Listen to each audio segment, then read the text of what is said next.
1 साल आपका वेट करना होगा, 6 महीने से 1 साल आपका लग ही जाएगा आराम से। और उसके अंदर आप ये लगा लो, अगर आप एक महीने का अगर आप 1 लाख रुपए एक्स्ट्रा कमाते हो तो कम से कम 10-12 लाख रुपए का आपको नुकसान है। बाकी आपके ऊपर डिपेंड करता है, अगर आप वेट कर सकते हो तो वेट कर लो। नर्सिंग तक ही सीमित होता है, प्रतिबंधित है आप यहाँ पे काम करने के लिए, क्योंकि आपको बताएंगे तो वो आपको एक कन्फर्मेशन मेल देंगे कि ठीक है आप 20 आवर्स आप हमारे अलावा आप कहीं पे और काम कर सकते हो, और पर आपकी जो फर्स्ट प्रायोरिटी है।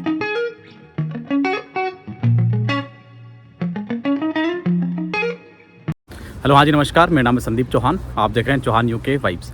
इस वाली वीडियो में हम लोग बात करेंगे कि जो भी इंडिया से नर्सिस यहाँ पे यूके में आती हैं, रजिस्टर्ड नर्सिस, वो कब से अपनी एजेंसी शिफ्ट स्टार्ट कर सकती हैं, कब से अपनी जो एक्स्ट्रा ड्यूटीज़ हैं वो स्टार्ट कर सकती हैं। क्योंकि काफ़ी सारे लोगों का क्वेश्चन होता है, और जो आपको मैंने पहले भी बताया है कि जो आपकी जो नॉर्मल जो आपकी इनकम होती है, जो आपकी नॉर्मल सैलरी होती है, उसके अंदर सिर्फ आपका खर्चा चलता है और बाकी आपकी थोड़ी बहुत सेविंग हो जाती है। क्योंकि बाकी अपनी काफ़ी रोल्स एंड रिस्पॉन्सिबिलिटीज़, अपने घर पे भी पैसे भेजने होते हैं, अपनी फैमिली को भी सपोर्ट करना होता है, तो सबको थोड़ा एक्स्ट्रा पैसा चाहिए होता है। तो उस एक्स्ट्रा पैसे के लिए जो आप शिफ्ट करते हो, एक्स्ट्रा शिफ्ट करते हो, या फिर आप एजेंसी शिफ्ट ज्वाइन करते हो, तो वो आप कब से ज्वाइन कर सकते हो और उसका क्या क्या प्रोसीजर होता है, वो मैं आपसे इस वाली वीडियो में शेयर करूँगा। तो सारी चीज़ें हम लोग इस वाली वीडियो में बात करेंगे, सारी चीज़ों के बारे में इस वाली वीडियो में हम लोग बात करेंगे। तो सबसे पहले हमारा एक पॉइंट आता है कि जो हमारा वीज़ा होता है, जब हम लोग यहाँ पे आते हैं, जिसको हम लोग बोलते हैं BRP कार्ड, उसके ऊपर एक चीज़ लिखी होती है रेस्ट्रिक्टेड वर्क करके। अब मैं आपको एक इमेज भी शेयर कर रहा हूँ, जैसे आप लोग देख सकते हो इसके ऊपर कि रेस्ट्रिक्टेड वर्क करके लिखा हुआ है। तो इसका मतलब क्या होता है, क्योंकि काफ़ी सारे लोग यहाँ पे आते हैं, जैसे कि जब मैं यहाँ पे आया था तो मुझे भी इन चीज़ों के बारे में नहीं पता था, और मैंने काफ़ी रिसर्च भी करी थी कि रेस्ट्रिक्टेड वर्क का मतलब क्या होता है। क्योंकि ऐसा होता है कि हम लोग एक प्राइमरी एम्प्लॉयर के लिए यहाँ पे आए हैं, जिसने हमें स्पॉन्सर किया है यहाँ पे आने के लिए। तो क्या खाली हम उन्हीं के लिए काम कर सकते हैं? आप एजेंसी ज्वाइन नहीं कर सकते हैं इस टाइम पीरियड के अंदर, 3 साल के अंदर, या फिर आप एक्स्ट्रा शिफ्ट नहीं कर सकते हैं क्योंकि आप एक प्राइमरी एम्प्लॉयर के लिए आए हैं जिसने आपको स्पॉन्सरशिप लेटर दिया है। उसका एक टाइम होता है, जैसे आप 37.5 आवर्स आप काम कर सकते हैं। तो ये कन्फ्यूजन काफ़ी ज़्यादा था मेरे दिमाग के अंदर, और मैं यही सोचता था कि मैं शायद काम नहीं कर पाऊँगा, कम से कम 3 साल तो नहीं कर पाऊँगा। 3 साल के बाद मैं अपनी जो एजेंसी शिफ्ट है वो स्टार्ट कर सकता हूँ, और जो अपनी एक्स्ट्रा शिफ्ट है वो स्टार्ट कर सकता हूँ। पर ये सारे के सारे डाउट्स मेरे क्लियर हो गए। और जो भी नर्सेज यहाँ पे आई हैं, जैसे अपने वीज़ा पे देखेंगे रेस्ट्रिक्टेड वर्क, तो वो क्या है और उसमें आप क्या क्या काम कर सकते हो, तो उन सब चीज़ों के बारे में हम लोग इस वाली वीडियो में डिस्कस करेंगे। और सबसे मेन चीज़ आती है कि कब आप अपनी जो एक्स्ट्रा शिफ्ट्स हैं, अपनी एजेंसी शिफ्ट्स हैं, वो कब से स्टार्ट कर सकते हो। क्योंकि ये भी एक बहुत बड़ा क्वेश्चन है। क्योंकि जब आप यहाँ पे आते हैं तो 3 महीने इनिशियली आपके पास होते हैं, जिसमें आप अपनी OSCE की प्रिपरेशन करते हैं, अपना OSCE का एग्ज़ाम देते हैं। दूसरी बात, आप तब तक रजिस्टर्ड नर्स नहीं होते हैं जब तक आपका OSCE का एग्ज़ाम नहीं हो जाता है और रिज़ल्ट नहीं आता है। तो जैसे आपका OSCE का रिज़ल्ट आ जाता है तो आप रजिस्टर्ड नर्स बन जाते हैं और अपना काम यहाँ पे स्टार्ट कर सकते हैं, क्योंकि आपके पास आपका जो पिन नंबर है, लाइसेंस नंबर है, वो आपके पास आ जाता है। ठीक है। उसके बाद बात आती है कि आप कॉम्पिटेंट नहीं हो काम करने के लिए, क्योंकि आपको यहाँ पे कॉम्पिटेंसीज गेन करनी पड़ती है। आपकी ओरल मेडिसिन की, IV मेडिसिन की, आप फ्लेबोटोमी की होती है, कैनुलेशन की होती है, ये सारी की सारी आपको कॉम्पिटेंसीज गेन करनी होती है। उसी के बाद आप एक्स्ट्रा शिफ्ट कर सकते हो, राइट। तो ये जो कॉम्पिटेंसीज हैं, ये गेन करने में कम से कम 6 महीने लग जाते हैं। तो आप ये लगा लो कि 3 महीने आपके इनिशियली हो गए आपकी OSCE की प्रिपरेशन के लिए, बाकी आपके जो 6 महीने हो गए वो आपकी कॉम्पिटेंसीज गेन करने के लिए, राइट। तो कम से कम लगभग ही आपके 9 महीने हो जाते हैं, आप लगभग 1 साल लगा लो, क्योंकि काफ़ी डिले भी हो जाती है कॉम्पिटेंसीज, क्योंकि काफ़ी सारी नर्सेज आती हैं। तो जो टाइम स्लॉट होता है जिसमें आपकी कॉम्पिटेंसीज गेन होती है, आपकी जो क्लासेस होती हैं, तो उसके अंदर क्या होता है कि काफ़ी सारी भीड़ होती है, तो आपको टाइम नहीं मिल पाता है और आपकी जो कॉम्पिटेंसीज हैं वो थोड़ी लेट हो जाती हैं, राइट। तो लगभग 1 साल लगा लो। तो आप 1 साल तो ऐसे बैठे नहीं रहोगे, क्योंकि आपका जो मेन एम है यहाँ पे आना, तो वो मेन यही है कि आप अपने परिवार से दूर आए हो, तो आपको पैसा ही कमाना है, राइट। तो मैं आपको बताऊंगा कि आप कैसे कर सकते हो। आप 1 साल ना वेट करके आप कैसे एजेंसी शिफ्ट ज्वाइन कर सकते हो, कैसे अपनी एक्स्ट्रा ड्यूटीज़ कर सकते हो। तो ये सारी चीज़ें भी इस वाली वीडियो में हम लोग डिस्कस करेंगे, ठीक है। तो सबसे पहला पॉइंट था हमारा रेस्ट्रिक्टेड वर्क का, है ना, उसको हम लोग डिस्कस करते हैं। तो जो भी ये रेस्ट्रिक्टेड वर्क है, इसके अंदर क्या होता है कि आप यहाँ पे रेस्ट्रिक्टेड वर्क का मतलब हुआ कि आप सिर्फ यहाँ पे एज ए रजिस्टर्ड नर्स ही काम कर सकते हो। जो आपका वर्क परमिट है वो एज ए रजिस्टर्ड नर्स है। उसके अलावा आप उसके जैसे कि किसी को कोई बोलेगा कि मुझे यहाँ पे ड्राइव करना है, कैब ड्राइव करना है, काफ़ी सारे काम होते हैं, तो मेरे को वो सारी चीज़ें करनी है, तो नहीं, आप वो काम नहीं कर सकते हो। और आप सिर्फ एज ए रजिस्टर्ड नर्स ही यहाँ पे काम कर सकते हो। नर्सिंग फील्ड में जो बाकी काम है आप वो काम कर सकते हो, राइट। दूसरी चीज़ आती है प्राइमरी एम्प्लॉयर। जो भी एम्प्लॉयर आपको यहाँ पे लेके आता है, जो भी आपका NHS ट्रस्ट है जिसके थ्रू आप यहाँ पे आए हैं, वो आपका प्राइमरी एम्प्लॉयर है, और आप 37.5 आवर्स वीक के आपको उनके लिए काम करना ही है, ठीक है।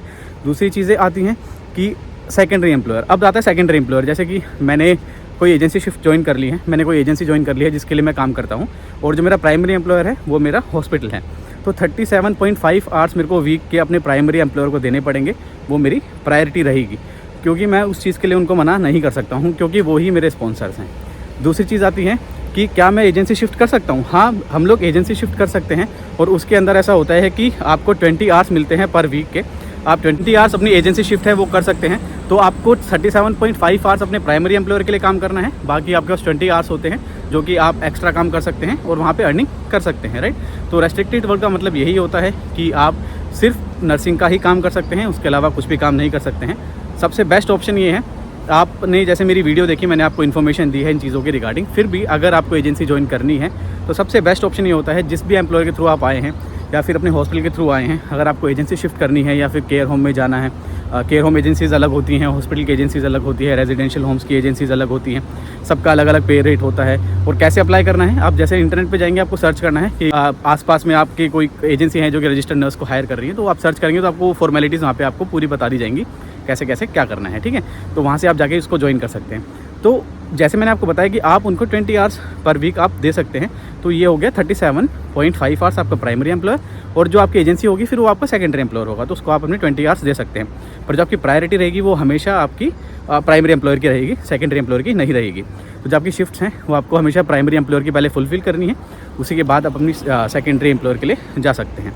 तो ये आपकी चीज़ें मैंने आपकी क्लियर कर दी कि जो रेस्ट्रिक्टेड वर्क है उसका मतलब क्या होता है और आपको कितने घंटे आप यहाँ पे काम कर सकते हैं, ठीक है।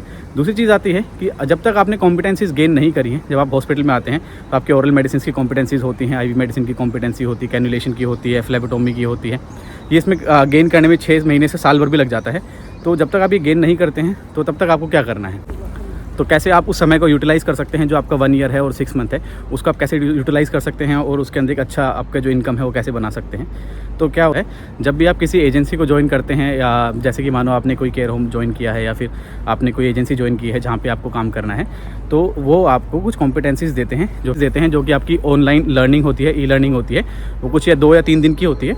तो जैसे ही आप उनको एनरोल करेंगे तो आपको अपनी कॉम्पिटेंसी शो करने के लिए आप उनसे कॉन्टैक्ट करेंगे और वो आपको अपनी कुछ ई लर्निंग देंगे, वो आपको कंप्लीट करनी होती है, पूरा गो थ्रू करना होता है, और वो एग्ज़ाम होता है छोटा सा, वो आपको पास करना होता है एक तरीके से। जैसे आपने इनिशियली आपने वो सारी चीज़ें पढ़ी, उसके बाद आपका असेसमेंट होता है और आपको एग्जाम होता है छोटा सा, वो आपको क्लियर करना होता है। तो सारी चीज़ें उसी में से आती हैं, जो भी आप चीज़ें पढ़ते हैं, ई लर्निंग करते हैं, उसी के अंदर से आता है। तो काफ़ी अच्छी चीज़ है ये कि आप किसी एजेंसी में एनरोल करें, उनकी जो ई लर्निंग है वो अटेंड करें और आप अपने आप को कॉम्पिटेंट करें, और एज ए रजिस्टर्ड नर्स आप उस एजेंसी के लिए काम कर सकते हैं, उस केयर होम के लिए काम कर सकते हैं। तो जब तक आपकी हॉस्पिटल की कॉम्पिटेंसीज आप अचीव नहीं करते हैं तब तक आप एक्स्ट्रा शिफ्ट यहाँ पे कर सकते हैं। अगर ऐसा लगता है कि नहीं मैं तो हॉस्पिटल में ही काम करना है, तो आपको उन कॉम्पिटेंसीज़ का वेट करना होगा। जबकि वो कॉम्पिटेंसीज़ आपकी क्लियर हो जाती हैं, आपको पता चल जाता है कि आपकी क्लासेस हो चुकी हैं और आप कॉम्पिटेंट हैं ये काम करने के लिए, तो आप अपनी हॉस्पिटल की कॉम्पिटेंसीज़ के लिए आप काम कर सकते हैं और हॉस्पिटल के अंदर अपनी एक्स्ट्रा ड्यूटीज़ कर सकते हैं। बाकी डिपेंड करता है कि आप NHS प्रोफेशनल ज्वाइन करते हैं या फिर आप अपने वार्ड में ही एक्स्ट्रा ड्यूटी करते हैं।